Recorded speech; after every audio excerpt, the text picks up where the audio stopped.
De provincie Friesland is van plan om de Lauwe Zeewei tussen Dokkum en Oudtjerk uit te verdjerjen van een 100 km in oere dik naar een 80 kilometer dik. Ook tussen Gietjerk en Eetsien maakt de snelheid nevens deputaire steden naar beneden ta, van 80 naar 60. Het onderwerp staat al langer op een rol, maar Provinciaal Belang Friesland wil nou helderheid hebben over de uitkomsten van een jeder onderzoek wat dien is en de verkeersveiligens. Onze aanvullende vragen zijn nu gebaseerd om dat verkennend onderzoek naar boven te krijgen. Wat is daar dan uitgekomen en waarom wordt het dan nu ineens verlaagd? Zijn de dorpen en zijn de beide gemeentes meegenomen, want het gaat natuurlijk om 2 gemeentes waar de weg doorheen rijdt. En worden ze beide meegenomen in de ontwikkelingen en wat is dan de uitkomst van het onderzoek, waarom het dan toch verlaagd gaat worden of toch niet?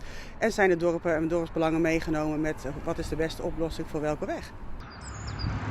Bij Steedlid de Jong kwam verskate signalen van omwonenden en gemeenten binnen dat men in de magen zit met het talitten van langzaam verkeer op de provinciale dik. Zij juist willen zorgen dat de trekkers op deze weg gaan rijden, dat het daardoor dus weer onveiliger gaat worden op de Lauwe Zeewei. En dat ze daardoor bang zijn dat nog meer mensen gaan inhalen en eromheen gaan rijden, omdat er een trekker voorrijdt die gewoon niet harder kan dan 25 km per uur. De Jong zoekt rasje dat de dik net voor een dadelijks overjaren wordt en zocht ook eventuele oplossings om de verkeersveiligers heeg te houden.